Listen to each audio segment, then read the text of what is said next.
Hello जी, मैं हूं दुर्जय। नमस्ते टशी दिले। आज के इस ब्लॉग में मैं आप लोगों के साथ शेयर करने वाला हूं उस लॉकडाउन से इस लॉकडाउन के बीच के मेरे सफ़र और मेरे एक्सपीरियंस की छोटी सी कहानी। तो इस उम्मीद से कि आप लोग इसे लास्ट तक ज़रूर देखेंगे।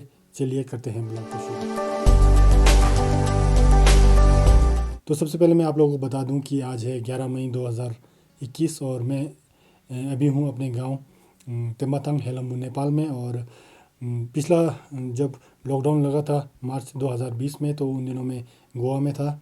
इससे पहले मैं गोवा में गर्मी के सीज़न में कभी भी नहीं रहा, क्योंकि हमारा जो सीज़न होता है वो मैक्सिमम मार्च एंड या अप्रैल 15-20 तक ख़त्म हो जाता है। उसके बाद हम लोग अपने घरों में चले जाते हैं वापस।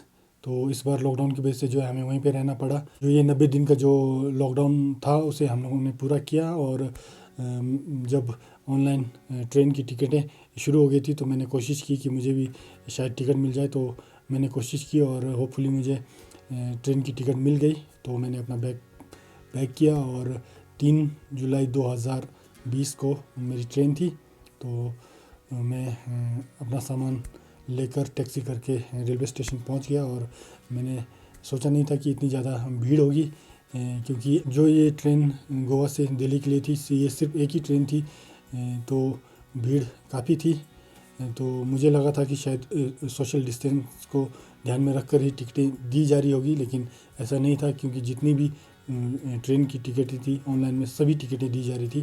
तो जो भी था वो हमें ही अपनी सुरक्षा अपने आप से ही करनी थी। मास्क, सैनिटाइज़र वगैरह जो है हमें ही अच्छी तरीके से यूज़ करना था। तो ट्रेन का सफ़र शुरू हो गया।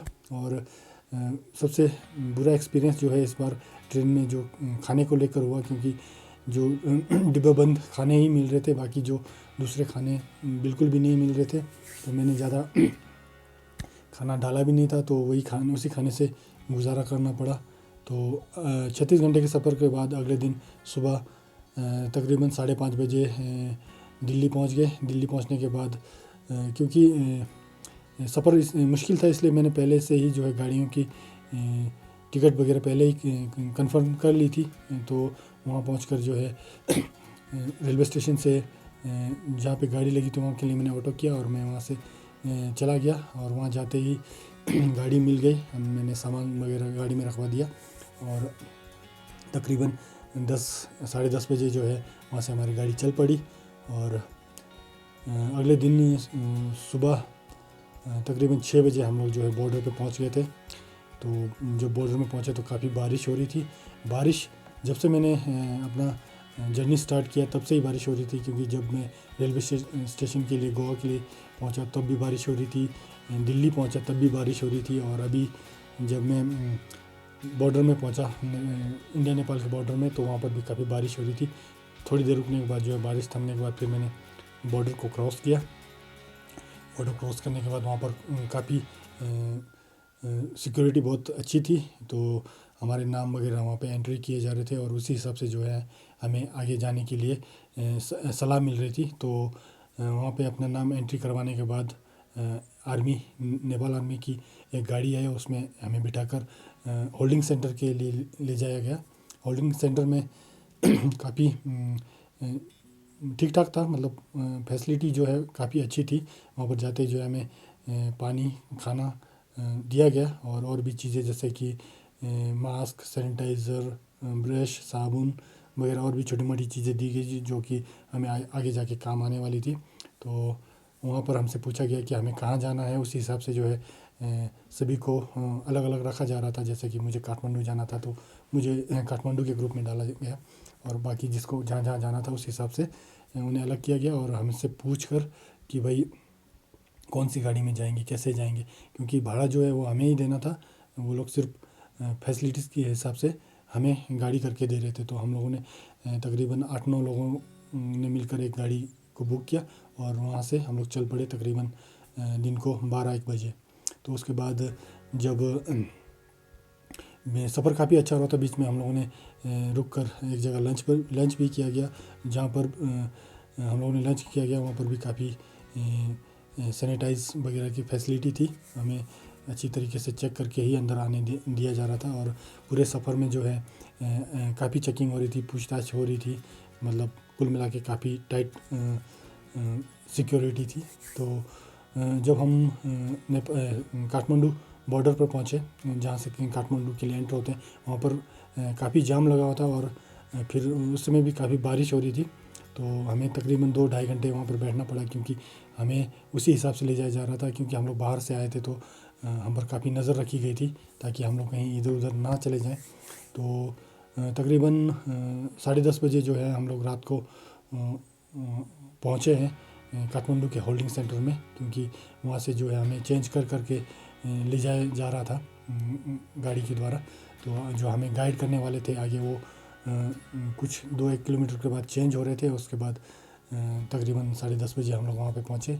हमें खाना मिला और बिस्तर भी दिया गया, तो हम लोग सो गए। अगले दिन सुबह हमसे कहा गया कि आप जहाँ पे जाना है अपने गांव पालिका में, वहाँ पे खबर करने के लिए कहा गया, या ये कहा गया कि हमें खुद से गाड़ी करनी पड़ी, क्योंकि गाड़ी तो थी नहीं।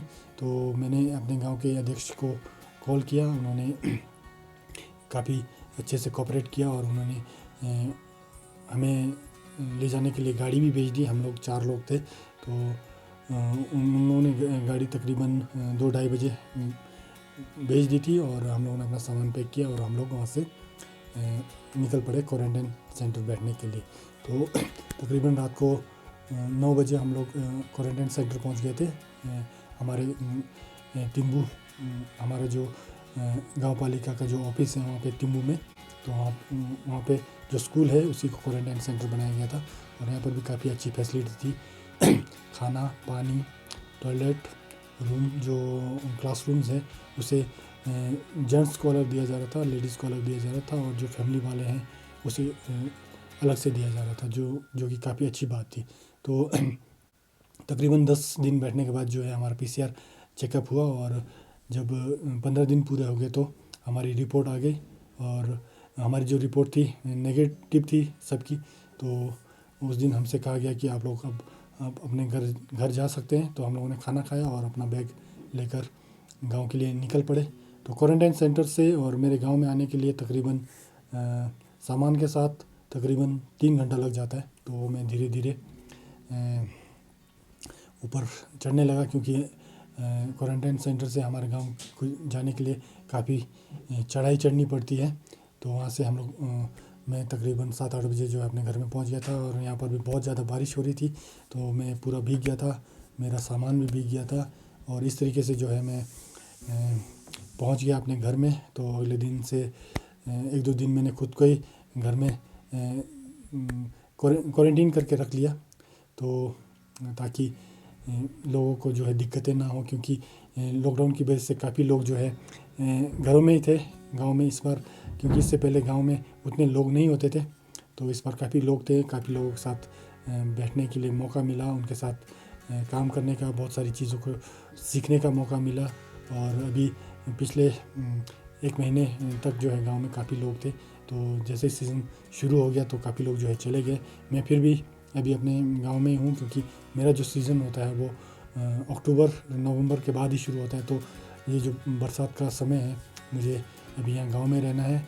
और इस बीच फिर से जो है नेपाल में लॉकडाउन हो गया, और अभी तो इंडिया में भी लॉकडाउन हो चुका है। तो माहौल जो है बहुत ख़राब है। हम सभी को सतर्क रहना चाहिए, अपनी सुरक्षा खुद से ही करनी है। और यही है मेरे आज के इस ब्लॉग की छोटी सी कहानी लॉकडाउन के बीच की। और इस बीच में मैंने ये सारे जो है एक्सपीरियंस किए हैं। तो उम्मीद करता हूँ कि आप लोगों को ये पसंद आया होगा। अगर आप लोगों को ये मेरी छोटी सी कहानी लॉकडाउन की पसंद आई है तो इसे लाइक करें, शेयर करें अपने फ्रेंड और फैमिली के साथ। और मेरे आने वाले ब्लॉग्स को देखने के लिए चैनल को सब्सक्राइब ज़रूर करें, और कमेंट करें कि आप लोगों को ये ब्लॉग कैसा लगा। तब तक अपना ख्याल रखें, मिलते हैं एक नए ब्लॉग में नए टॉपिक के साथ। तब तक के लिए बाय बाय, टेक केयर।